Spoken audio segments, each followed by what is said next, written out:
Au 12e étage d'un immeuble du centre-ville, un homme fatigué pleure. Ça fait longtemps qu'il n'a pas pleuré comme ça. Pas le droit, pas le courage, pas l'envie, pas de larmes et pas de mouchoirs. Cet homme s'appelle Serge. Ça fait des mois qu'il est aux abois sans emploi. C'est la crise, l'entreprise délocalise. Les nouveaux marchés de croissance restent ma foi très tendance. Bye bye Bayern. Bonjour l'Ukraine. Serge est en fin de droit de chômage. Plus d'indemnité, c'est dommage. Pourtant, il a fait tous les stages. Dans un garage, sur un barrage, animateur dans une agence de voyage. Sa femme, elle a fait ses bagages. Elle est partie avec le chat tigré et l'enfant nouveau-né. Depuis, Serge tourne en rond comme un baron sans sa baronne, comme une folle toupie. To be or not to be. Ses soucis bousillent sa vie qui sent le roussi, ses réveils sont toujours pareils sans oseille ni Mireille. Ce soir, Serge n'en peut plus. Les larmes roulent sur ses joues et laissent dans sa bouche un goût amer et merde de la vie. Serge quitte son appart du 12e, prend l'ascenseur, appuie sur le bouton numéro 22 et passe par la porte de secours. Drôle de nom pour une porte. Au secours de quoi? Au secours. Serge est sur le toit. Dehors, c'est une nuit claire de fin d'été, mais dans le cœur de Serge, il neige comme un hiver à Moscou. Pourtant, autour, c'est pas la Russie. Autour, c'est le quartier de Serge, l'endroit où il est né, le café où il allait prendre son petit noir, ou l'apéro du samedi matin avec les copains, le magasin pour les courses et puis l'arrêt de bus où il se rendait chaque matin. Serge se souvient. Il traverse le toit, il enjambe le parapet et il saute. Serge tombe comme un grand oiseau auquel on aurait coupé les ailes, mais Serge est un oiseau auquel on a coupé les ailes. Il ne crie pas, il tombe silencieux et il passe devant les fenêtres allumées de ses voisins.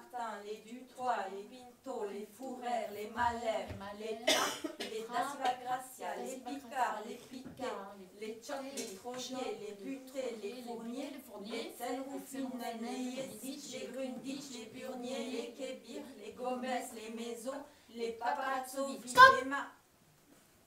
Serge est sauvé. Sauvé par les cordes à linge tendues aux fenêtres de la cuisine de sa voisine du 6e étage. Marina, Marina Zambrotta. Marina Zambrotta, c'est toute la grâce, c'est toute la beauté, c'est toute l'élégance italienne qui se balance sur des escarpins en cuir souple qu'elle choisit toujours avec beaucoup de goût.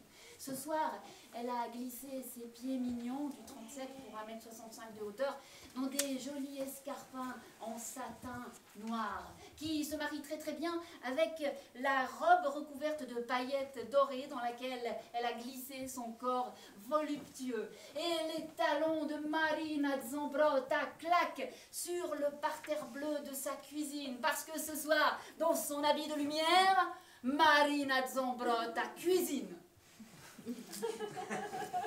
Elle a déjà tout préparé. Les bougies créent l'ambiance, vaisselle du dimanche, cristallerie de baccarat pour la carafe dans laquelle des contes sont à Cristina. C'est un vin sicilien. Comme Marina Zambrotta. Elle prépare une spécialité de son pays, pasta con il pesto à la trapanese. Alors, pour la pasta il pesto à la trapanese, c'est très facile. Alors, vous prenez une gousse d'ail, et puis 10 feuilles de basilic fraîches, et 40 g d'amandes déjà sans la coquille. Hein. C'est une recette pour 500 g de pâtes, mettons 4 à 5 personnes. Vous allez réduire tous ces éléments en purée avec un pilon. Vous n'avez pas de pilon? Mais c'est pas grave. Vous utilisez votre broyeur mixeur, ça va très très bien. Vous rajoutez juste un petit peu d'huile. Vous réduisez ça en une masse épaisse, vous la mettez dans une jatte. Là, vous ajoutez de l'huile d'olive. Et je me recommande, ne lésinez pas sur la qualité de l'huile d'olive. Et puis, vous allez râper frais. S'il vous plaît, n'achetez pas ces sachets en plastique. Le fromage perd beaucoup de sa qualité. Vous allez râper du pecorino. dans cette masse. Vous la laissez reposer. Vous prenez 1 kg de tomates bien rondes, bien charnues, que vous allez peler et épépiner. Je sais, c'est pas facile. Alors un petit truc, pour peler les tomates, vous les plongez pas longtemps, hein, 3-4 secondes dans de l'eau bien bouillante. Après la tomate, elle se laisse faire. Vous la pelez, vous l'épépinez, vous la coupez en petits morceaux, et là vous la mélangez avec le pesto que vous avez préparé tout à l'heure. Et à ce moment-là seulement, vous allumez l'eau sous les pâtes. Enfin non, les pâtes ne sont pas dedans, vous allumez l'eau tout court. Vous allez jeter les pâtes, et s'il vous plaît, al dente. Les pâtes al dente. Alors c'est une recette très adaptée à l'été. Pourquoi? Parce que l'été, les amandes sont tendres. Tendres, comme sont les hommes. L'été, c'est vrai, les hommes, l'été, ils sont beaucoup plus tendres, beaucoup plus affectueux, beaucoup plus amoureux, ils sont beaucoup plus musclés, ils sont épilés, ils sont... Ah, c'est dommage qu'on va vers l'hiver. On n'a pas la chance de Marina Zambrotta, qui ce soir attend Daniel, qu'elle espère d'ailleurs très estival. Le téléphone sonne. Marina Zambrotta répond. Elle ne dit rien. Elle repose le téléphone et elle s'approche de son broyeur mixeur.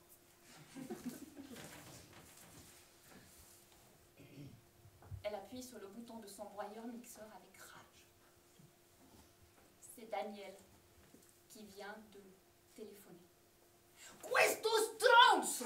Ma questo coglione! Questo figlia di mignata! Elle imagine que c'est Daniel qui est en train de broyer mixer, il ne peut pas venir à cause d'une réunion qui s'éternise. Questa faccia di maiale che mi lasci da sola in questa bellissima serata d'estate! C'est vrai que c'est une très belle soirée d'été. Che io sognavo da mesi, niente, io da sola nella mia cucina con la pasta, Marina! L'obus. Elle jette les pâtes dans l'eau. Elle calcule la quantité pour 2 personnes. Parce qu'il est impensable pour un Sicilien d'imaginer manger seul. Et Marina Zambrotta se souvient de ce dicton qui résonne dans sa tête comme une malédiction. Cum mangia solo si affucca. Et c'est vrai qu'elle étouffe, Marina Zambrotta. Ça fait 5 ans qu'elle est dans cette ville. Et ça fait 5 ans que les hommes lui glissent entre les doigts comme des poissons. Des poisons.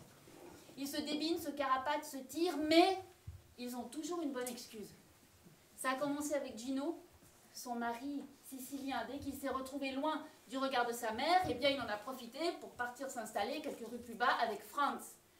Marina et Gino sont restés amis. Ce n'est pas le problème. Le problème, c'est que Marina a besoin un homme dans sa vie, un homme dans son lit. Elle entend un cri. Elle ouvre la fenêtre de sa cuisine et là, posé sur son étendage, parce que c'était aussi son jour de lessive, comme un cadeau du ciel, un homme. Oh, grazie a te, grandissimo Dio. Grazie anche a te, Maria Teresa Bernadetta. Sì, arrivo. Grazie anche a te, Angelo Gabriele. Io faccio la promessa. Sì, arrivo, faccio solo una promessa. Io adesso, tutte le domeniche, ok, si trovo che un po' presto la mattina, fa niente. Tutte le domeniche io vengo alla chiesa. Elle tend la main. Marina Zambrotta. Serge, lui. Serge. Ben Serge, il l'attrape. Et il se retrouve sain et sauf dans la cuisine de Marina Zambrotta. Elle l'installe, elle lui offre un café fort, un petit ristretto, il le boit lentement. Et puis, quand il a terminé,